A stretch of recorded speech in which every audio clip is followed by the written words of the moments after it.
Okay, so this was posted in the 2X chromosomes subreddit. She said, my BFF is done with men for good. She says, my BFF is straight and she's decided that she's done with men. The bar is set so low for men that women have to keep their standards low, accept their boundaries being ignored, unsatisfying sex, and lack of emotional connection if they want to date men. That's the dating pool that's available. There simply isn't enough decent men for all women who want one. Somebody has to budge. The way she explained it is like this.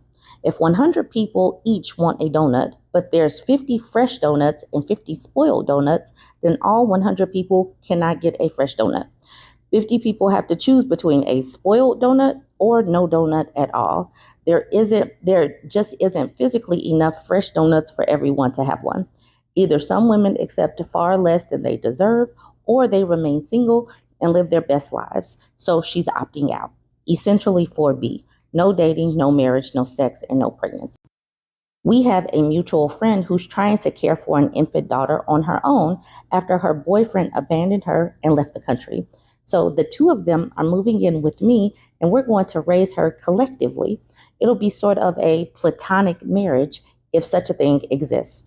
I'm a lesbian and will likely find a wife sometime in the future, but the plan is to stay in a group and be there for my friends. It's dumb that you're only supposed to live with your spouse. Why wouldn't you want to live with everyone you care about? The end. That's the thing. Women are creating solutions in community.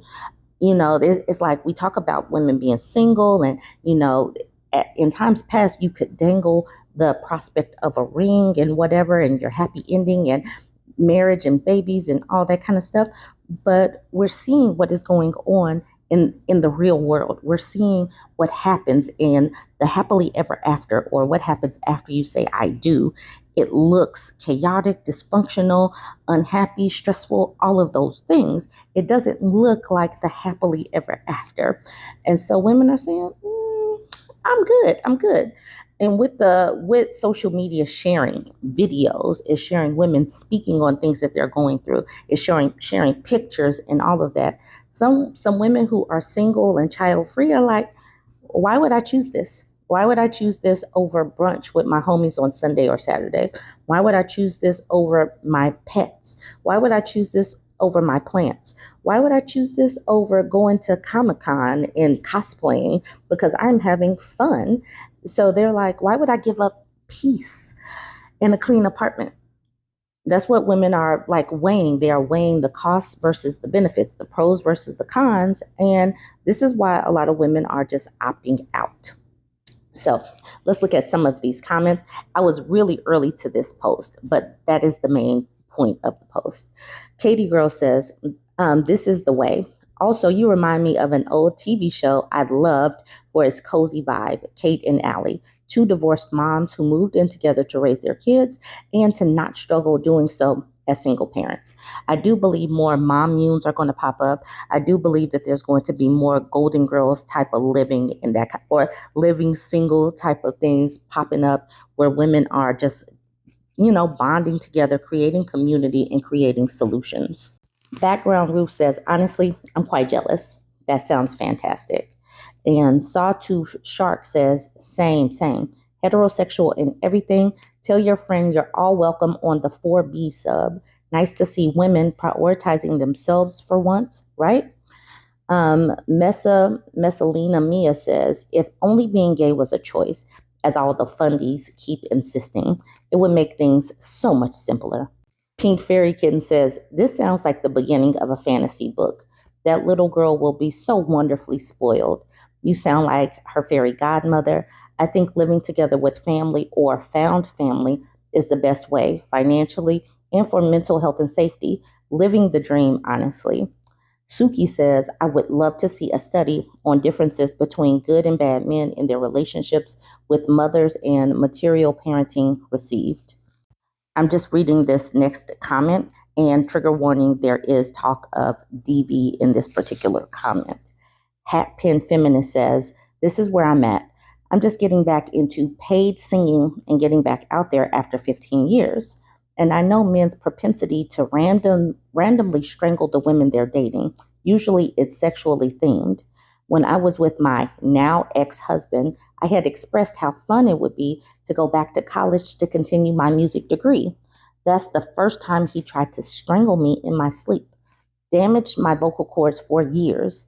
Do I really want to risk that happening again? What? Absolutely not. But wow, it's so wild what these people go through. What makes you think in your brain, I should strangle my wife? Like, okay, I'm sorry. I read that. I was reading it for the camera while I was like reading it for the first time. And I'm like, yeah, I have to go back and put a trigger warning on that because that is just so wild to even think about. Disjointed Chameleon says, I didn't necessarily intentionally draw the line in the proverbial sand in terms of embracing the 4B lifestyle, but here I am, 18-ish months after my separation slash divorce from my abusive deadbeat ex-husband, single, living alone, and honestly loving it. I have a strong group of other friends, all women, some of whom even live in my apartment building. We regularly get together for coffee, dinner, or lunch on weekends after work. We go grocery shopping together sometimes. I jump in and help with their kids in a pinch. We've taken each other to doctor's appointments. I escort and play translator for my older friends that are immigrants and speak limited English. These women are in their 70s and 80s and mostly only speak French and Arabic. We attend social events together. I was married for 9 years. My now ex-husband turned into a raging, abusive a-hole over time, yet was also simultaneously a deadbeat that wouldn't contribute. He refused to maintain steady employment for years on end and also barely lifted a finger in terms of housework. After enduring it for 9 years, I finally had enough and kicked him to the curb. Thankfully, we never had children, though he started talking about wanting children to be an anchor. Children are an anchor. He must have sensed that she wanted to leave. She says, thankfully, we never had children, though he started talking about wanting children, which I thought was bonkers. I left him before he could potentially tamper with my contraception. And I also quietly, secretly had my contraception updated and replaced just a few weeks before I left him to protect myself. They know. They know when you've had enough, and then they start struggling. It starts going on in their brain, like, what can I do? What can I do? We'll have a baby. That'll keep her for a few extra years. I'm glad that women are talking about this so we can say, avoid, red flag, bright lights, flashing, warning, warning. Don't let them trap you when they know that you are 1 foot out the door. She continues with, I'm not necessarily opposed to the idea of partnering up again in the future, and I know life isn't perfect, so I'm not expecting rainbows and unicorns on a daily basis. However, if a man or a future partner can't help me maintain or even improve my quality of life, I'm not interested. I downgraded my overall quality of life while I was married. I refuse to repeat that experience. I'm perfectly capable of providing for myself.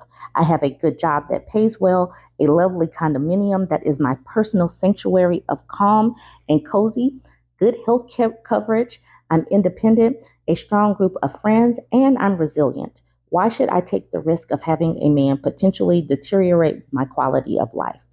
I worked hard to get where I am today, and I'm not interested in rehashing the experience of sacrificing every ounce of myself in service of a man that will take advantage of me at every turn. And honestly, I believe that right there is the conundrum that men will be facing right now. Women are experiencing what it means to live alone, be able to pick and choose how to do your day, be able to go hang out with friends on a Wednesday on a whim, because if you don't have children, you can do what you want after work. It is amazing. And so they'll have to contribute to maintaining that and keeping the stress level down and actually being a partner in the home that cleans up after themselves, cooks, participates in all of these things. Anyways, this person at the bottom says, honestly, I wish I could get to this point, and I think maybe I will sooner rather than later. Talking about this types of stuff plants the seeds in other women. That's the reason why they want to silence us. But we're going to keep talking. So join the conversation and like, comment, and share.